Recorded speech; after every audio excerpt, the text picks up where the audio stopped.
DD India News, our India's voice to the world. I am Siddharth Bharadwaj, and coming up in the next hour, Indian Prime Minister Narendra Modi to inaugurate first Indian art, architecture and design Biennale at Delhi's iconic Red Fort. With focus on vocal for local, Indian Prime Minister will inaugurate Uttarakhand Global Investors Summit 2023.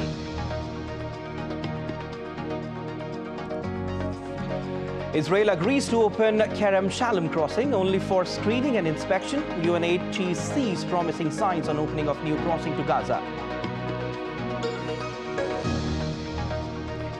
And tensions mount in South America as Venezuela raises stakes over disputed Guyana territory. Brazil and the UK urge restraint. US stands by Guyana's sovereignty.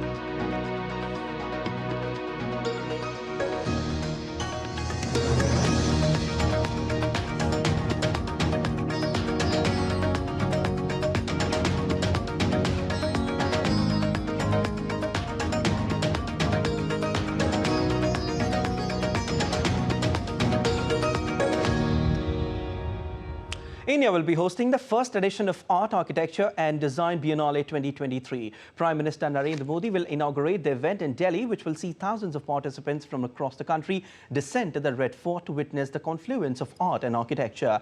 Here's a report by DD India correspondent Biennale Mondal. India is all set to begin with the first edition of the Art, Architecture and Design Biennale 2023. The iconic Red Fort will host the week-long Biennale that will showcase some of the marvels of India. Biennale 2023 is being organized by the Indian Ministry of Culture. It is a confluence of modern and ancient art, architecture and design from across the country. Based on uniquely designed 7 themes, the 7-day-long festival will be complemented with exclusively curated events. The Ministry of Culture is extremely delighted to have the first edition of the India Art, Architecture and Design Biennale inaugurated by none other than our Honorable Prime Minister. In fact, it flows from his vision, which was announced in Kolkata in 2020, whereby he had expressed a desire that he would want to see developments through heritage, which is Virasat Se Vikas. Prime Minister Narendra Modi will inaugurate the Biennale on the 8th of December in New Delhi. He will be witnessing the canvas of modern art and ancient architecture at the Red Fort, where the 2023 edition of the Biennale is being hosted this year. The exhibitions are based on themes like the Doors of India, Gardens of India, the Temples of India, architectural wonders of independent India, the indigenous designs and women in architecture. Not just this, the exhibition will be accompanied by interactive installations, both in physical and digital forms for an immersive experience. I use this platform of this channel to invite all of you because entry is free and this is open to all. This will be open from the 9th after the inauguration, 9th of December till the 31st of March 2024 for almost 115 days for tourists, students, academic colleges, fine art institutions, architects. There is also a small program which involves the 406 architecture and planning schools, which will get inaugurated on the 9th, called Samunati, which is dedicated specifically to architecture and design. The 7-day will also see several artists from across the country gather to discuss and hold interactive sessions. These sessions will enlighten the audiences and build awareness of India's built heritage. This confluence of art, architecture and design, which will be on display here at Red Fort for the next 1 week, will also bring thousands of artists from across the country to witness some of the marvels and creations from across India.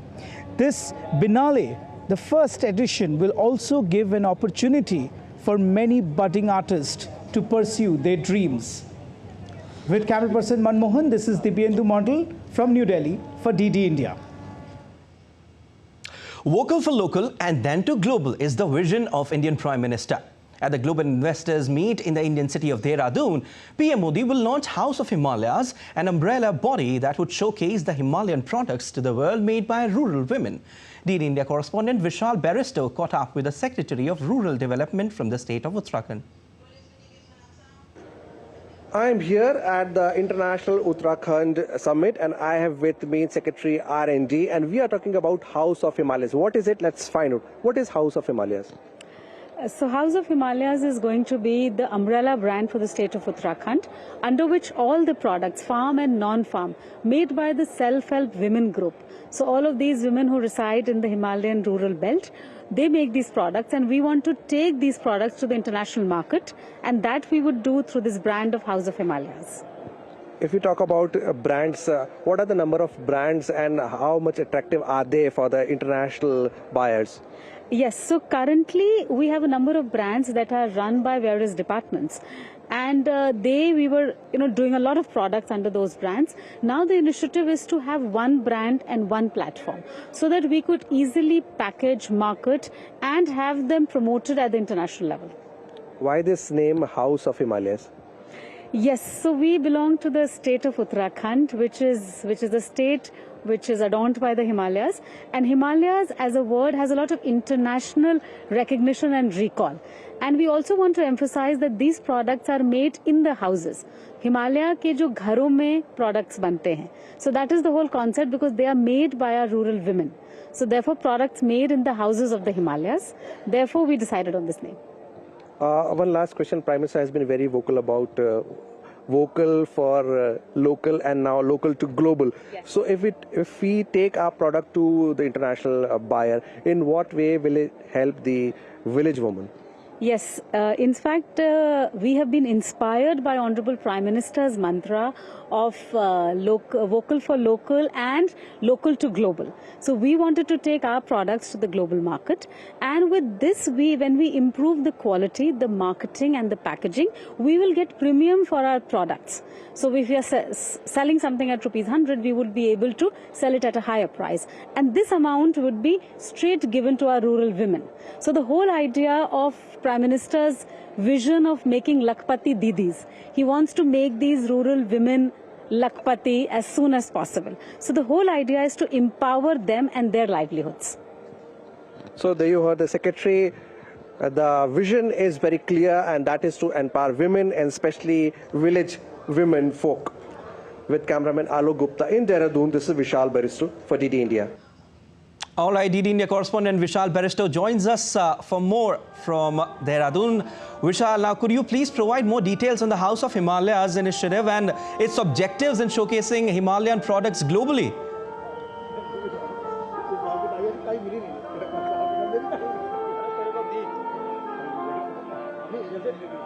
Well, absolutely. A very good morning to you, Siddharth. I'm here at the Global Summit and Prime Minister is going to inaugurate this summit. But before inaugurating this summit, Prime Minister would have a brief roadshow that would start from the gate of Indian Military Academy to the Forest Research Institute where the summit is being held. Now, when we talk about the House of Himalayas, you heard the Secretary of Rural Development, State of Uttarakhand. She says that every household is manufacturing something, the cottage industry, the small-scale industry, and they are all doing it in different manners. They are selling it differently, they are branding it differently, they are marketing differently in different ways. But the House of Himalayas would provide them a platform. It is going to be a platform for all the village women folk to showcase their brand and also to market it. The whole idea is to market it internationally. So this is one part of the show. Apart from that, there would be the grounding ceremony for 44,000 crore of projects. In a run-up to this summit, there were international shows held in London, Birmingham, Abu Dhabi and Dubai, and also 5 domestic road shows were held by the government of Uttarakhand. So the whole idea is to attract investment from abroad and also take the products of Uttarakhand, which is largely organic. For example, millets and all. And when we talk about the House of Himalayas, 27 products with GI tags would be showcased. Siddharth? Vishal, but how does the initiative align with the vocal for local and then to global vision of the Indian Prime Minister?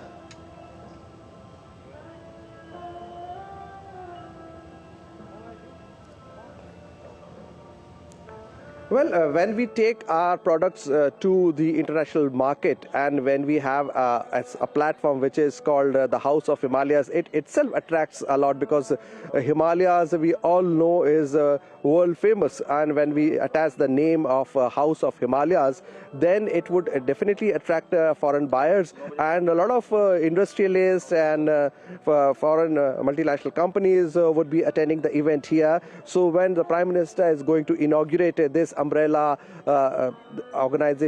umbrella's platform, House of Himalayas, it would definitely catch the eyeballs of the investors who would be participating in this event. So it is going to be a good show and a good beginning for the local products of the Uttarakhand, state of Uttarakhand. So from the local villages to the state level, and not only to the state but national and international level, it would go. So the inauguration by the Prime Minister would be a huge step forward. Indeed. And also a big shot in the arm of the economy of Uttarakhand. Siddharth? Definitely. On that note, thank you so much, Vishal, for joining in. UNICEF's Generation Unlimited is set to unveil the Green Rising Initiative at COP28 in collaboration with India's Ministry of Environment. The initiative, part of the Yuva campaign in India, focuses on engaging youth for impactful environmental actions at the grassroots level, aligning with a global effort to address the severe impacts of climate change. Over $83 billion has been mobilized within the first 7 days of COP28, marking a new era of climate action. The conference saw historic declarations on food systems, health, renewable energy and efficiency, with initiatives targeting the decarbonization of heavy emitting industries. Are the first peoples. We are the 5% all the world. UNICEF India is very proud to support 4 young Indians coming to this climate conference. And they're coming to share the National Youth Statement that was developed by 130 young Indians across 21 states. They met as part of the local conference on youth. And with support from UNICEF, they will be there to deliver that message. And part of the Ministry of Environment, Forest and Climate Change, the youth-focused event on December 8th. Schools and colleges of the South Indian city of Chennai will remain closed today due to relief work in areas adversely affected by the rain. Rescue and relief operations continue in flooded or waterlogged parts of Chennai city and adjoining regions, caused by heavy rainfall from Cyclone McDonalds in the last few days. Union Home Minister Amit Shah announced crucial relief measures for the cyclone-hit states of Andhra Pradesh and Tamil Nadu. Defence Minister Rajnath Singh conducted an aerial survey of flood-affected areas in Tamil Nadu, engaging in discussions with Chief Minister M.K. Stalin to assess the extensive damage caused by the cyclone. Teams of the Indian Army, Navy, Indian Coast Guard and National Disaster Response Force continue have been rendering humanitarian aid and assistance to the people.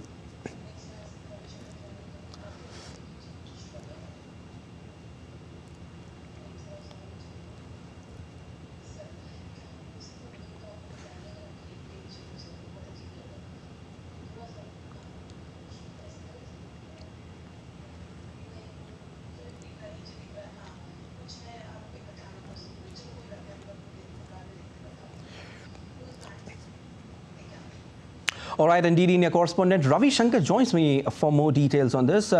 Ravi Shankar, can you provide more details on the areas that have been adversely affected by the heavy rainfall in Chennai? Yeah, after 3 cloudy days, today Andhra Pradesh public are able to see the sunlight. And if we go through the damage that was happened by Migzam cyclone, at about 8 districts in Andhra Pradesh and 137 mandals, at about 1,000 villages got severely affected by this Migzam.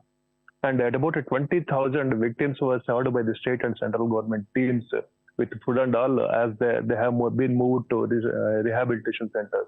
And if you see the casualties, at about 6 died in Andhra Pradesh because of this exam, and at about 6 died, of course. And CM Jagan Reddy, he is going to visit Tirupati and Bapatla districts of Andhra Pradesh today to monitor the rehabilitation activities and restoration activities, and especially to meet the farmers of which the crop was severely damaged. And even the opposition leader Chandrababu also is visiting Guntur district today. And if we go through the restoration process that is happening, CM Jagan Reddy announced 10,000 rupees for the damaged houses immediately after the cyclone. Okay. And the electricity at about 231 special teams has been arranged, and at about 98% of electricity was restored in the damaged areas. You can say in these 1,000 villages. The electricity poles got severely damaged because of the cyclone, and at about 98% was restored. And if you go to the transport, 80% of the flights from Vijayawada and Visakhapatnam airports has been restored after this severity.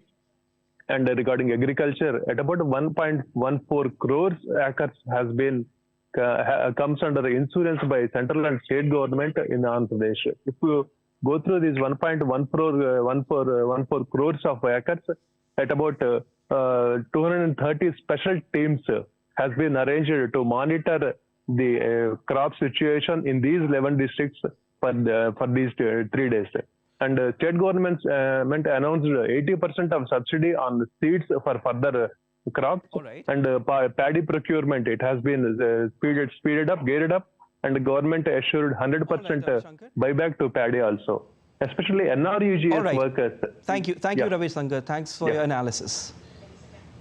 India's National Security Advisor Ajit Doval participated in the 6th NSA level meeting of the Colombo Security Conclave on 7th of December 2023 in Port Louis, Mauritius. The 6th NSA level meeting of the Colombo Security Conclave was hosted by Mauritius.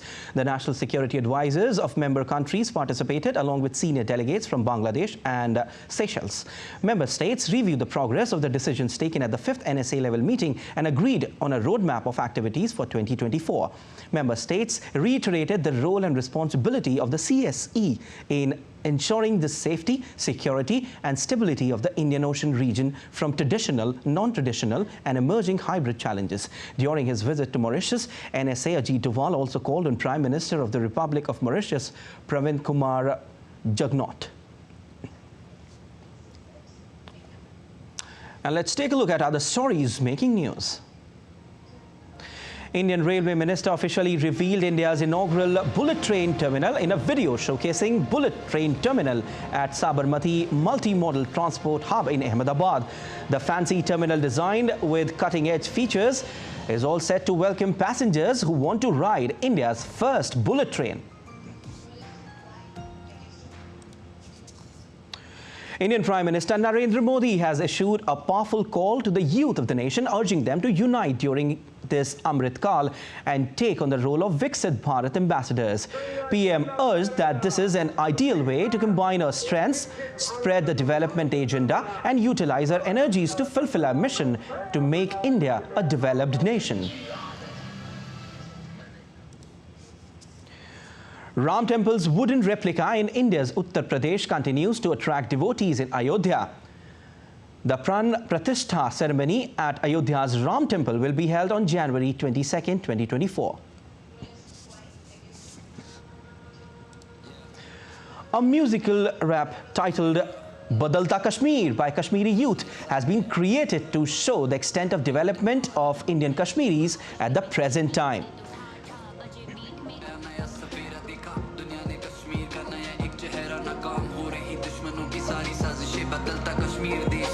Indian Union Territory of Jammu and Kashmir has witnessed important developments and initiatives for progress during the tenure of Prime Minister Narendra Modi.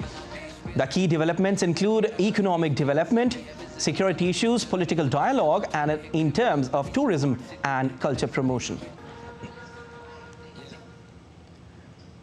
India's Sher-e-Kashmir University of Agriculture, Sciences and Technology has unveiled a first-of-its-kind winter flower garden that defies the winter chill. The beautiful division of floriculture and landscape architecture develops winter flori garden, also known as Gule Daud. The flori garden welcomes about 5 to 6 lakh tourists every year. And still to come on DD India News Hour.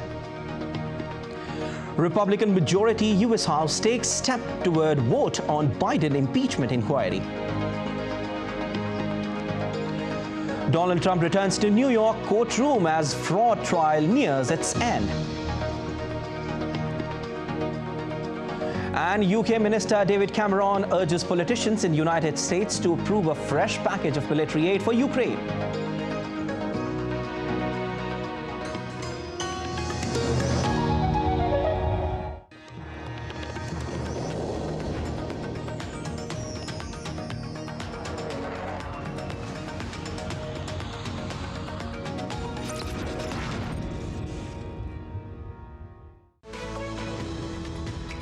We just don't bring you the news as it unfolds. We get to the heart of the matter. We don't just present facts. We demystify complex social, political, and economic events. We break stories that shape the world's present and future because you deserve the truth. I am Tanvi Taneja from New Delhi. I'm Ollie Barrett from London. I'm Nick Harper from Washington, D.C. Join us on DD India Global Monday to Friday at these times.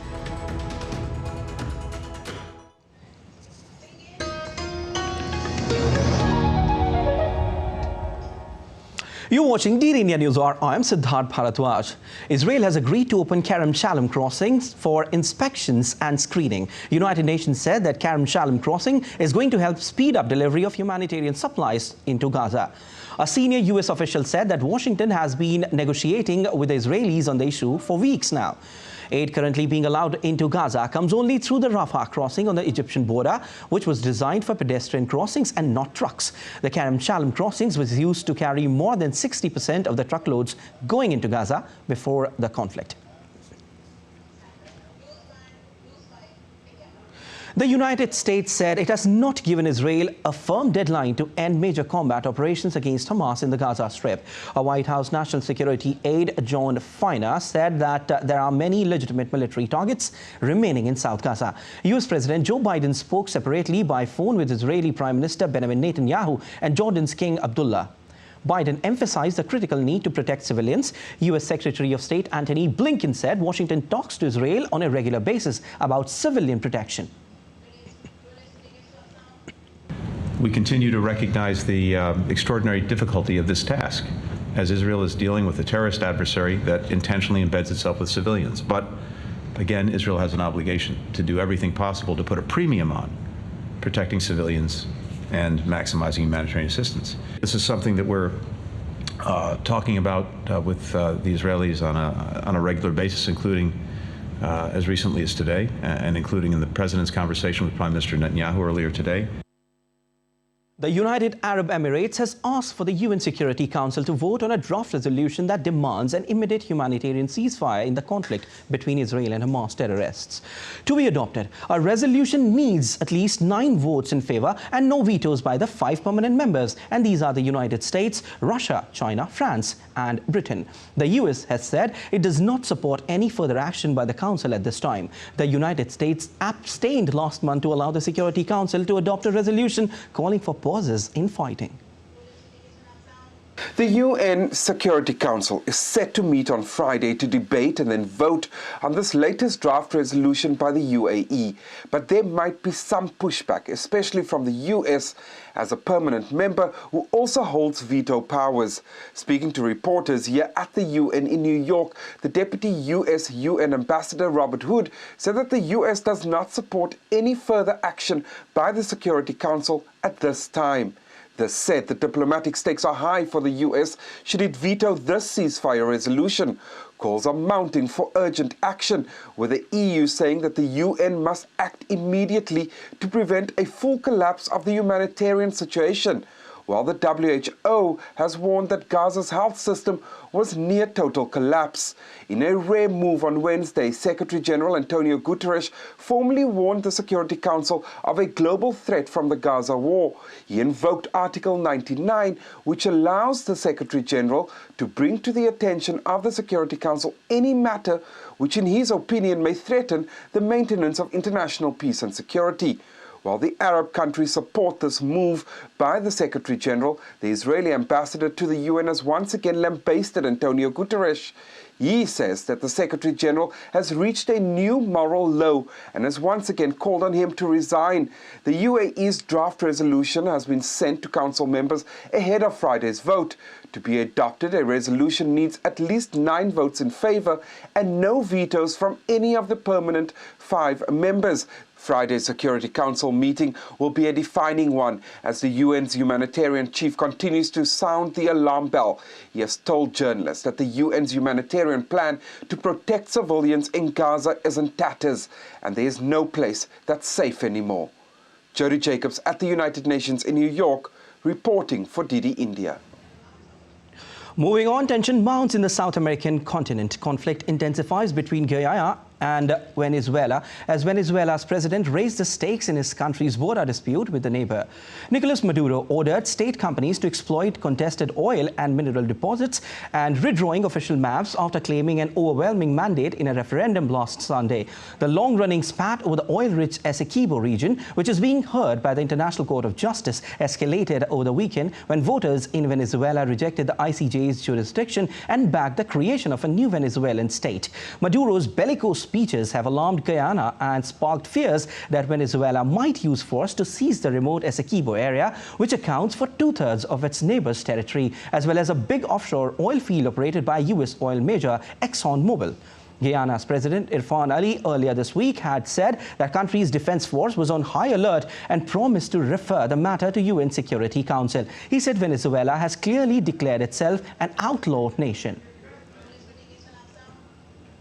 President Maduro announced several measures which his government intends to take in enforcing the outcome of the referendum held on December 3rd, 2023. As I made clear from the date the referendum was first announced, this is a direct threat to Guyana's territorial integrity, sovereignty, and political independence. Brazil is closely following the developments in the neighborhood. President Lula da Silva suggested at a Mercosur summit that multilateral bodies such as ECLAC and UNASUR should contribute to a peaceful solution. We do not want and we do not need war in South America. Britain too called out to Venezuela to cease unilateral action following a meeting with US Secretary of State Antony Blinken. UK Minister David Cameron said he hopes to have phone calls later with the President of Guyana and others in the region. We discussed in our meeting is the situation on the border between Venezuela and Guyana. These borders were settled in 1899. I see absolutely no case for unilateral action by Venezuela. It should cease. It is wrong. And I'm delighted by the announcements that have been made by the US today in that regard. And I hope to be having some telephone calls later on with the President of Guyana and others in the region to try and make sure that this very retrograde step that has been taken does not lead any further. Meanwhile, the White House on Thursday reiterated the United States' unwavering support for Guyana's sovereignty. In collaboration with the Guyana Defense Force, the U.S. Southern Command conducted flight operations within Guyana.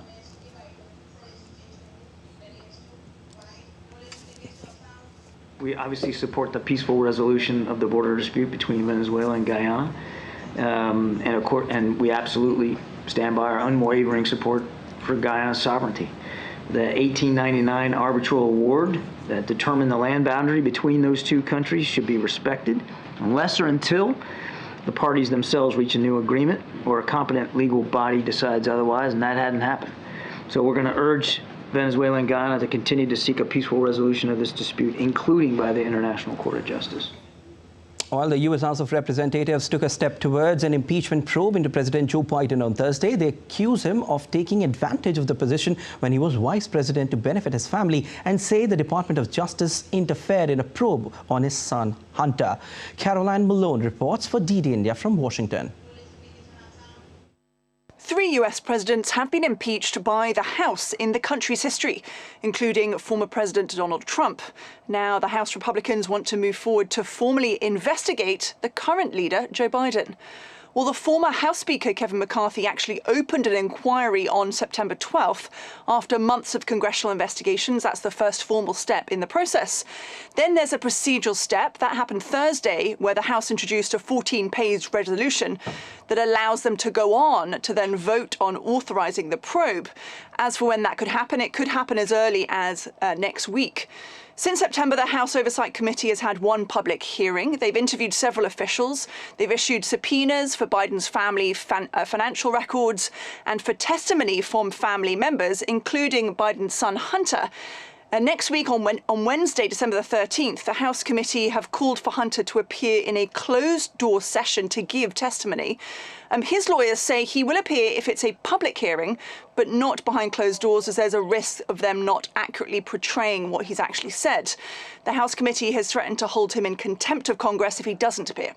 Crucially, though, they've not presented any evidence that Biden's actions when he was vice president are in any way connected to his son's businesses, the premise, of this impeachment inquiry. And even if they did and the House voted to impeach him, the Senate would likely not, because there is a slim Democratic Party majority. Caroline Malone in Washington for DD India. And still to come on DD India News Hour. In the UNLV mass shooting, the police identifies the suspect. Rishi Sunak and his allies seek support from Conservative MPs for the new legislation on the government's Rwanda migration plan. A treat to the eyes, we will show you glimpses of monarch butterflies' migration towards their home in Mexican sanctuary to escape chill.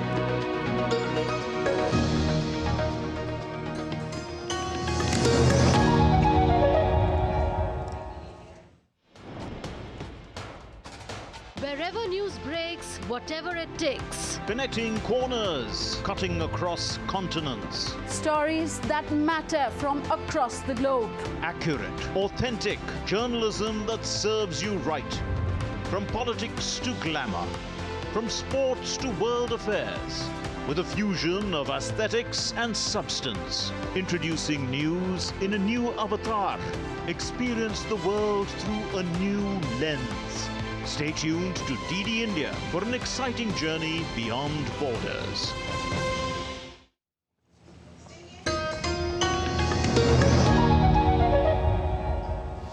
You're watching DD India News Hour. I'm Siddharth Bharadwaj, and let's have a look at the headlines once again. Indian Prime Minister Narendra Modi to inaugurate first Indian art, architecture and design Biennale at Delhi's iconic Red Fort. With focus on vocal for local, Indian Prime Minister to inaugurate Uttarakhand Global Investor Summit 2023. Israel agrees to open Kerem Shalom crossing only for screening and inspection. UNAID chief sees promising signs on opening of new crossing to Gaza. Venezuela raises stakes over disputed Guyana territory. South American countries, including Brazil and the UK, urge restraint. US stands by Guyana's sovereignty.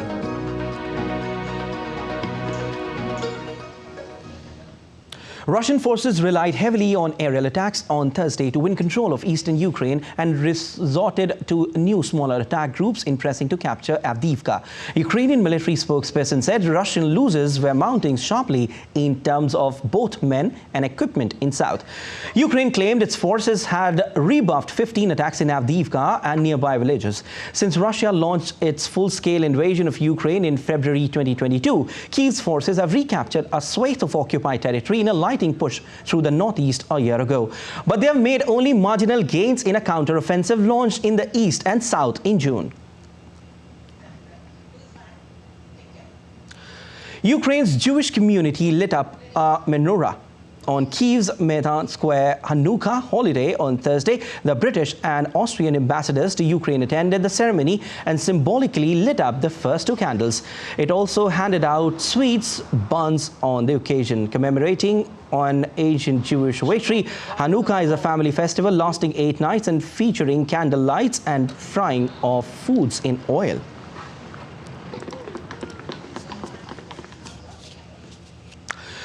British Foreign Secretary David Cameron urged politicians in the United States to approve a fresh package of military aid for Ukraine. Cameron was making his first official visit to Washington as UK's Foreign Secretary.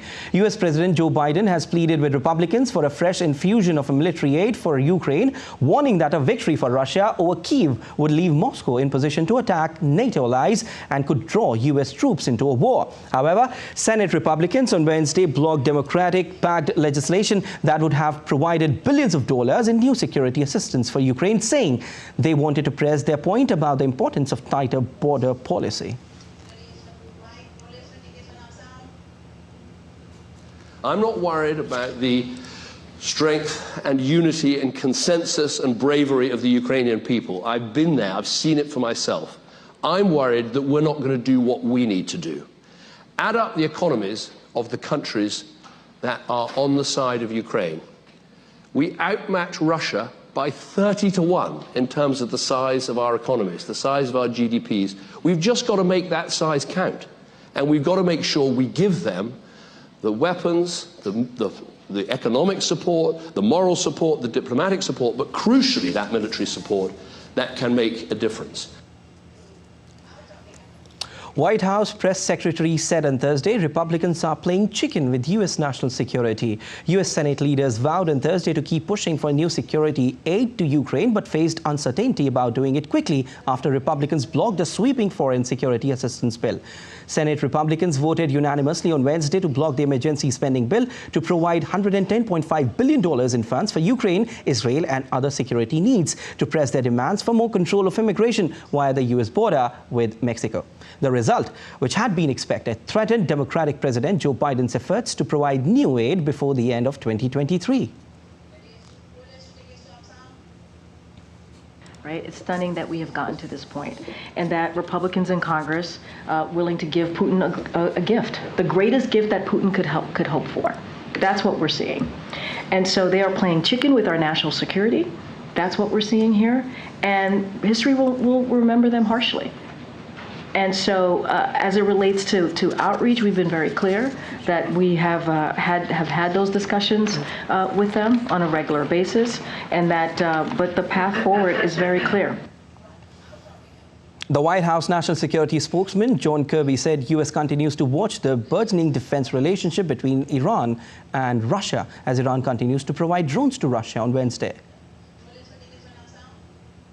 The only thing I'd add is that we're continuing to watch this burgeoning defense relationship between Iran and Russia.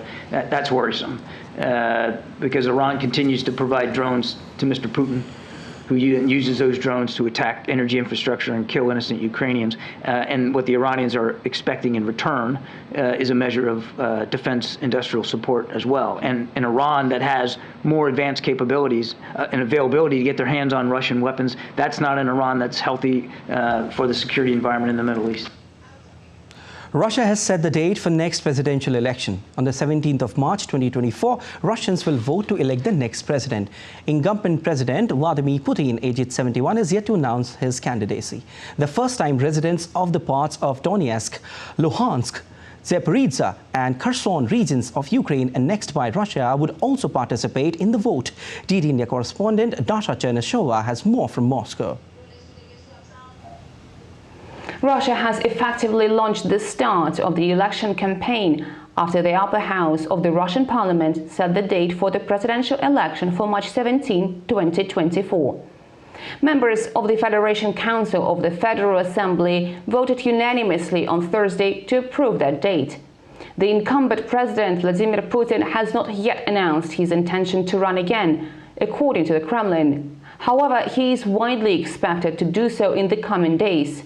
Russian constitution was changed in 2020 and President Putin can stay in power as president until 2036. So if Putin announces his participation, that will be his fifth presidential vote. Voting will take place in all Russian regions, including the so-called new territories, Lugansk and Donetsk People's Republics, as well as Kherson and Zaporizhzhia regions. The Speaker of the Upper House, Valentina Matviyenko, said that Russians were united like never before around Putin's government. The parties in State Duma are all expected to announce their candidates as well, and some independent candidates are also expected to run. Dasha Chernyshova reporting in Moscow for DD India. Former President Donald Trump was in court for this New York civil fraud trial on Thursday, where an accounting expert sought to bolster the defense argument that company valuations are a highly subjective process. Trump cast the trial as corrupt in brief comments to reporters before entering the courtroom, criticizing the judge presiding over the trial, Arthur Engoron, and the New York Attorney General who brought the case against him. The trial, which kicked off in October, is one of the several legal challenges the former president faces as he mounts a comeback bid for the White House. The Las Vegas police has identified the suspect of UNLV mass shooting as Anthony James Polito. In a press conference, Las Vegas police said that the shooter was a financially struggling academic who was denied employment by several higher education institutions in Nevada. He was also facing eviction and had previous criminal record of computer trespass dating to 1992 in Virginia. The precise motive for the shooting rampage remained to be determined, but officials said appeared that UNLV students were not the primary target of attack. Polito was shot dead by police after he killed 3 professors and wounded a 4th at the University of Nevada. I'm here to provide you additional details on the active shooter incident that occurred on Wednesday, December 6th, 2023, at the University of Nevada, Las Vegas. Our suspect is identified as 67-year-old Anthony James Polito, P-O-L-I-T-O. He lived in Henderson, Nevada. He had a previous criminal history of computer trespass out of Virginia in 1992. Our investigation revealed that the suspect arrived on the campus at about 11:28 a.m. in a 2007 Lexus. We were able to track his vehicle to a parking lot south of the Beam Hall at around 11:30 a.m. The UK Prime Minister Rishi Sunak and his allies are expected to spend Friday and the weekend trying to convince Conservative MPs to back new legislation on the government's Rwanda migration plan. The new bill was meant to resurrect the government's flagship immigration policy of sending asylum seekers to Rwanda, but has angered many on the right of his party. A vote in Parliament is expected next week. DD India correspondent Stuart Smith has more from London. Some British lawmakers are calling this the most dangerous moment yet for Rishi Sunak's prime ministership. With the resignation of his newly appointed immigration minister only a few weeks after he sacked his Home Secretary, a rift is visible in his party and the government's asylum policy is at its centre. The new legislation was meant to shield the government from legal challenges by British and international courts by declaring Rwanda a safe country to send asylum seekers to. But Immigration Minister Robert Jenrick resigned, saying he felt it didn't go far enough. His supporters say the bill still leaves room for those facing deportation to initiate a legal challenge, meaning likely more legal headaches to come. Prime Minister Rishi Sunak said if the bill had gone any further, disregarding human rights legislation, then Rwanda would have pulled out of the deal. A first parliamentary vote is due to be held next week, and the Prime Minister is now trying to convince as many of his MPs as possible to back him. The opposition Labour Party says the government is in chaos, and it would replace the Rwanda plan with policies targeting people trafficking gangs. Stuart Smith in London, reporting for DD India. The European Union and China to continue high-level discussions following a meeting between President Xi Jinping and EU Presidents Ursula von der Leyen and Charles Michel on Thursday. The summit was the first time the leaders met in person in 4 years and focused on trade imbalances, geopolitical differences, as well as areas for cooperation. DD India correspondent Alex Kadia reports from Brussels. The European Union's Council and Commission presidents will head back to Brussels, having seemingly found the delicate balance between confronting China on contentious issues and working with China on those of mutual interest. Diplomatic engagement between the two economic superpowers has been ramped up in the last year, and this summit was no exception. Perhaps the main achievement of this summit is that both sides have committed to keep talking. Some big issues still need to be resolved, though, particularly their growing trade imbalance. We explained why we see our trade, that our trade is critically imbalanced. Our trade deficit has reached almost 400 billion euros. And 20 years ago, it was 10 times smaller, 40 billion euros. So it shows the trajectory and enormous increase of the trade deficit. If you just look at the last 2 years, the trade deficit has doubled, and this is a matter of great concern for a lot of Europeans. Presidents Michel and von der Leyen also presented their Chinese counterpart with a list of companies they said are providing goods to assist Russia in its invasion of Ukraine, urging him to deal with them before the EU is forced to sanction them. They also urged China to engage constructively in bringing the war in Ukraine to an end. Beyond their disagreements, the EU and Chinese leaders agreed to continue collaborating on issues of mutual interest, like climate change and setting global standards for artificial intelligence. In all, while this summit didn't provide any major breakthroughs, it also avoided any major breakdowns in the EU-China relationship. Alex Cadier in Brussels reporting for DD India. An earthquake jolted parts of central Mexico, shaking buildings in the Mexican capital. Earthquake alarms blared throughout Mexico City, sending people running out of businesses and homes. The earthquake registered a 5.8 magnitude, according to the U.S. Geological Survey. Its epicenter struck the central state of Puebla, south of Mexico City, at a depth of 27 miles. There were no immediate reports of damage in the capital and no reports of damage in Puebla either. Well, let's take a look at other stories making news around the world. At least 3 people died after heavy rain deluges main Seychelles island of Mahé. President Wavel Ramkulawan declared a state of emergency after it also emerged that a blast in another part of Mahé at an explosive store wrecked buildings and caused massive damage to an industrial zone. American fast food restaurant company McDonald's secretly launched a smaller format concept store called Cosmix. On Thursday, the new outlet was opened in Illinois as part of a limited test run. Hoping to open about 10,000 new stores worldwide by 2027, the company will study the results from newly opened outlets for at least 1 year now. Director and writer Zack Snyder and his cast from the latest 2-part sci-fi adventure Rebel Moon attended First Film's premiere in London on Thursday. Known for superhero movies such as Watchmen, Man of Steel and Justice League, Snyder's new project tells the story of a mysterious character, Korra. With the onset of winter, monarch butterflies are migrating towards their home in Mexican sanctuary to escape the chilly temperatures of Canada and the United States. The majestic spectacle is a delight to visitors of central Mexican state of Michoacan, where the butterfly travels up to 2,000 miles every year. And still to come on DD India News Hour. The Reserve Bank of India will announce its 5th monetary policy of the financial year 2023-24 today. Ahead of Christmas, Germany's train network comes to a halt as pay dispute erupts between unions and management. And we tell you about India's step towards its ambition of fielding an Indian ice hockey contingent at 2042 Winter Olympics.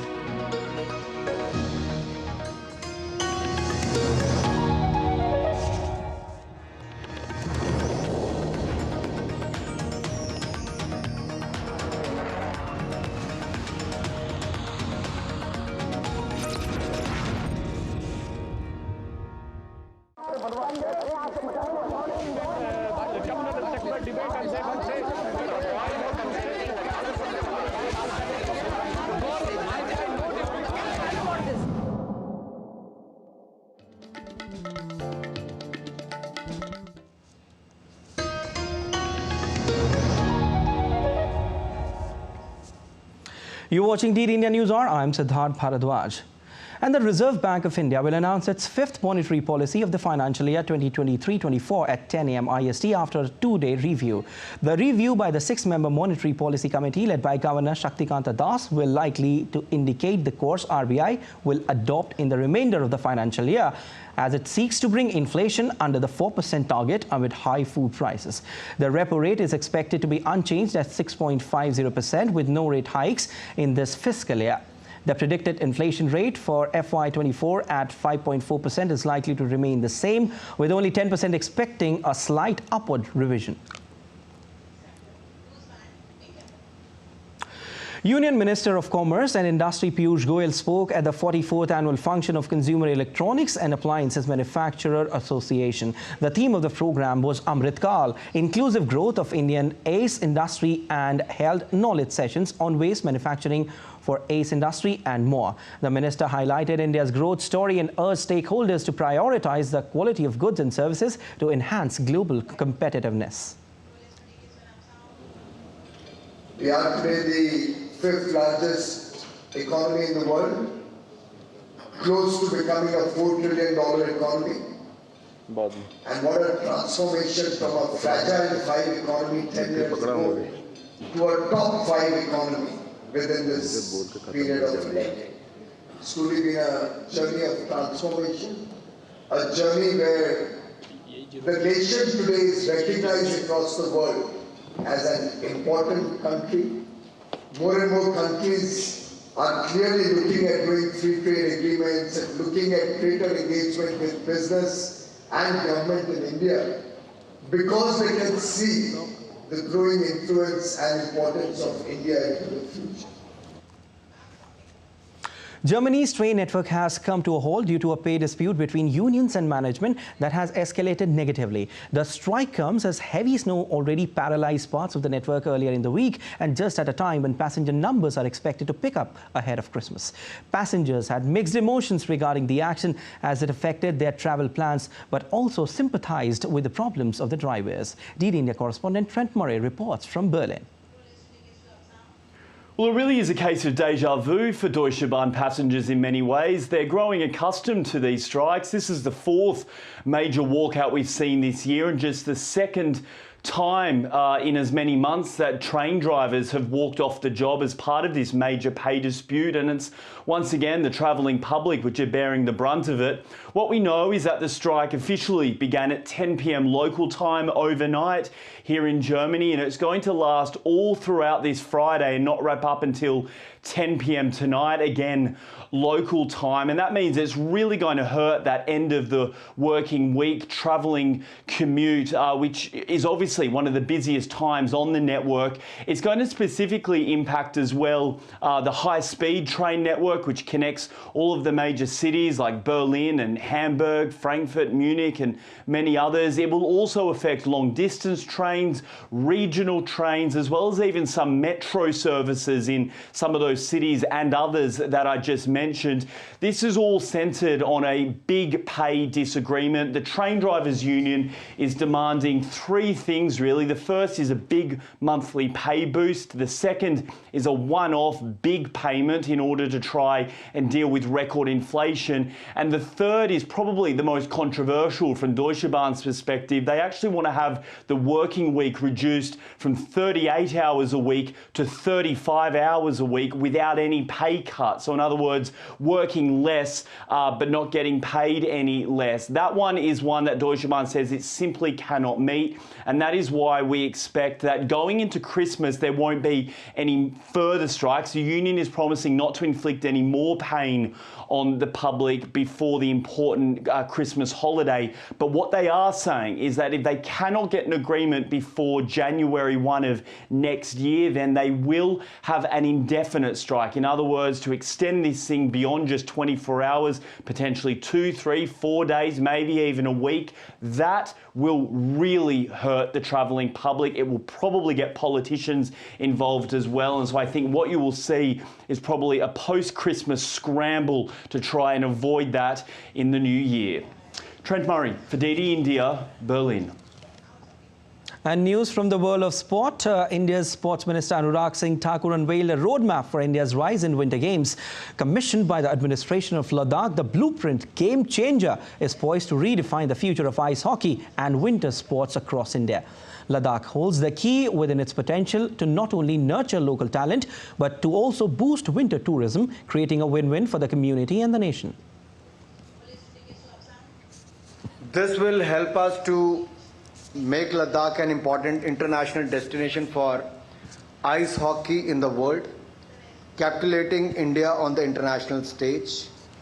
A winter sport like ice hockey has multiple benefits for the local community as it helps unite a community behind a sport that they can associate and enjoy during the winter's time. It provides an additional source of livelihood for the local community who have heavily dependent on tourism, which is predominantly oriented towards the summer months. The minister asserted that the game changer is not just a document but a roadmap to propel India into the realm of 2042 Winter Olympics. We've been discussing this for last couple of years with the earlier LG and the present LG also. And I'm glad they have taken it to the conclusion, and I'm grateful to the Royal Enfield team for making this happen. I mean, at times it looked like कि सब clubs तक ही खेलते रहेंगे, लेकिन एक भविष्य का blueprint तैयार किया है, उसके लिए मैं आप सबको बहुत बहुत बधाई देता हूं. This blueprint is game changer and will certainly pave the way to enable an Indian ice hockey contingent to participate in the 2042 Winter Olympics. Masters champion Jon Rahm has become arguably LIV Golf's most significant signing for the 2024 season. The world number 3's decision to leave the PGA Tour for the Saudi-funded circuit represents a huge U-turn. Rahm has previously ruled out joining LIV since its inaugural season in 2021.